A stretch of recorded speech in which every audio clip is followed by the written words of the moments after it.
Fair warning, this video does contain spoilers for Volume 4 of RWBY, so if you haven't finished the volume, go catch up and come on back.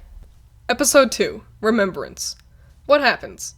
Weiss walked around her house, we get introduced to Whitley, RWBY has a nightmare and the gang talked about Jean's family on the way to Xion, the lighting changes suddenly so that the discovery of Xion's destruction feels more sad, RWBY drops their second map, Ranger encounters a warrior who ends up dying as the group discusses how to get him some help, Ren stumbles onto a footprint of the Nuka-Lavi that we'll get to see more of later. Back with Weiss, we see Jacques and Ironwood arguing over something vague. Jacques acts like a whiny bitch and explains that the Schnee Dust Company will be holding a charity for those affected by the fall of Beacon, and that Weiss will be performing for it. Afterwards, Weiss speaks with Klein, letting the audience in on the fact that his multiple personalities acts as his 7 dwarves to her Snow White. Finally, RWBY wakes up from another nightmare to find Jean training alone listening to a video of Pyrrha. Well, let's talk about Whitley. We'll start with his design. I like it, for the most part. He fits the common Schnee traits, white hair and blue eyes, but lacks anything to help him stand out. I wouldn't be surprised if he got an outfit change for a later volume so he can look more striking. His legs feel kind of too long and thin, and I can't figure out why. Oobleck looks relatively normal, but for some reason Whitley looks like his legs shouldn't be able to hold him up. I think the problem may be that his calves are pretty long, or that maybe his torso is just too short. Whatever it is, it's enough to be slightly distracting, but not enough to be a real negative point for the episode. I think the reveal that Whitley is a bad guy later in the volume was supposed to be a surprise, but the way he and Weiss talk to each other gives off too many vibes that there's some animosity between them. Whitley actually says something really interesting. He mentions that Jacques was yelling at someone and Weiss asks if it was their mother. Whitley gives the offhanded remark that she's already drinking in the garden and the two continue the conversation from there. Other than a single shot of a family portrait, with all the girls looking miserable, by the way, she doesn't appear in the show. Now, to be fair, there were already a ton of characters to introduce this volume, to the point that few of them got much depth, so I'm not angry that we didn't get to see Mrs. Schnee. However, I am excited for the moment that we do get to see her, specifically because I want to see what her relationship is like with Weiss. It's made pretty clear that during Weiss's stay at home throughout the volume, the only person she can consider a friend or real family is Klein. But since we never see Weiss interact with her mom, we don't know what their dynamic is like. There are some really interesting things they could do with Mama Schnee, especially if the stuff she's drinking in the garden is alcoholic. But until further notice, we'll just have to wait it out to see the real Ice Queen. You know, if Jean knows that the next town is Xion, I gotta wonder why RWBY even pulled out the map. Maybe they were just excited to check out their new map since they lost their first one. I also think it's funny that if you pause at the right time, RWBY's holding the map backwards. Maybe you'd be able to figure out where you were going if you held the map right. Joking aside, I really do like the conversation about Jean's sisters. It's fun and funny, and also gives a small look into Jean's life before Beacon.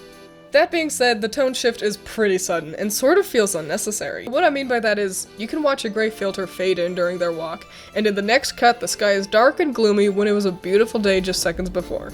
I think that seeing a destroyed Xion with the normal midday lighting could have been even more effective, as it would give the impression that even on a nice day, tragedy could still happen.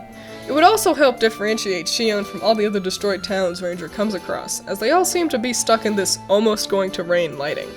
Xion, Oniyuri, and Kuroyuri all tend to bleed together visually, since there's nothing to help them stand out from each other.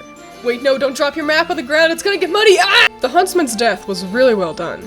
It wasn't flashy or dwelled upon, it felt so believable. It's also really interesting to see how their plans to help him now ended up coming to fruition when they needed to help Crow later. Not to mention, the sneak peek at Ren and Nora's backstory is really nice on a rewatch.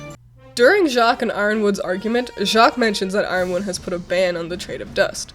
By the end of the volume, I wasn't so sure that Ironwood is a good guy still, and I'm excited to see what exactly it is Ironwood's up to with all these precautionary measures. You know, as long as we're on the topic of Ironwood, let's take a moment to talk about how hot he is now. With the addition of a splash of color to his outfit and some 5 o'clock shadow, he's gone from like a 4 out of 10 to a solid 8.5.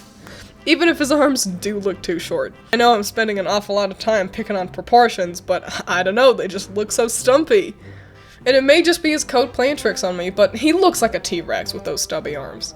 I know that I'm not supposed to like Jacques. Like, he's obviously a bad guy, and everyone's known that ever since Weiss mentioned him back in Volume 1.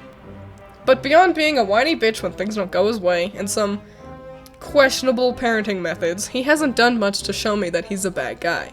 In a world with an evil queen using demon monsters to obtain world domination, an abusive father, that Weiss could easily beat in a fight by the way, just doesn't stand out much as a villain. In fact, when I first saw Jacques, I was disappointed at how not intimidating he is. I was expecting a much more imposing man, similar in stature to Gira, honestly. And then we got this stringy brat. That being said, because I'm not too impressed with him right now, I'm excited for when he does something to make me scared of him. There's the potential for a great antagonist for Weiss to deal with in Jacques. We just have to wait to see him do anything with that potential. Gotta be real, I don't know why Weiss was so offended that Jacques expected her to perform for the charity. We know that Weiss has done performances before, and we know that she agrees with the meaning for the charity event. So why does she act like her dad just told her to sell all of her belongings to add the money to his bank account? One could make the argument that it's because she didn't choose to sing, she was told to sing, but I would rebuttal with, she's 17, and when you're 17, your parents still have the authority to drag you to events you don't want to go to. When I was 17, I had to help my dad's company pick up trash on the side of the road. You think I wanted to do that? No. But I did it anyway, and I didn't act like I was being abused for helping out. We only see Jacques telling her to sing as nefarious because of how Weiss reacts and how the scene is shot. Jacques takes up a lot of the screen, forcing his rules upon her. Weiss is seen from shots where she's looking down or that the camera is looking down on her, implying that she doesn't have a choice. Add the ominous clock ticking and lack of music, and of course Jacques seems like someone we shouldn't like. I know he's a bad guy. I want to dislike him, but Jacques simply being a selfish parent isn't enough to justify Weiss's responses in this scene. I'm sure there's more to it that we haven't seen so far, because the RWBY crew loves keeping secrets from us, but until we see what that is, Weiss just seems to be overreacting here. But enough about Jacques. It's high time we talk about one of the best new characters introduced, Klein. First, let's talk about how brilliant his design is. His primarily blue attire makes it clear that he works for the Schnee family.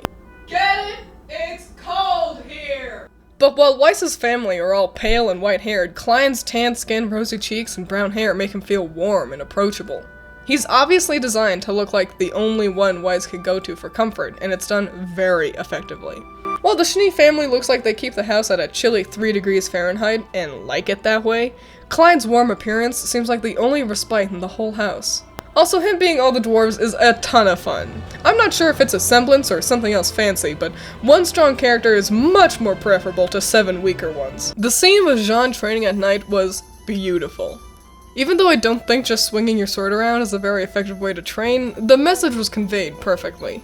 Jean especially, when he has to listen to Pyrrha talk about being so happy she's in his life and that she'll always be there, it was so touching. And there's so much emotion conveyed in Jean's expressions. We get told that he regrets not being able to help her, sad that she's gone, lonely without her there, resolved to improve in her memory, all without saying a single thing.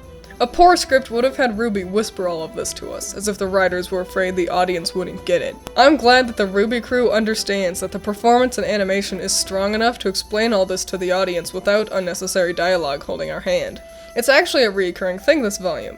The RWBY crew has gotten very good at silent scenes, and this one is a striking and powerful way to end off the episode. And that's Remembrance. An important episode for the volume as it sets up Ironwood's questionable behavior, Weiss's relationship with Whitley, Jacques, and Klein, gives the audience a look at how Jean's dealing with all of this, and hints at the final boss of the volume. That being said, watching it a second time is pretty dull, as it's mostly exposition with no outstanding character interactions or cinematography to look forward to, with the most impressive and compelling part being the very end. All my nitpicks may give off the impression that I was unhappy with the episode, but that's not true. I was simply bored with it. An impactful ending for an otherwise slow episode makes Remembrance pretty unmemorable.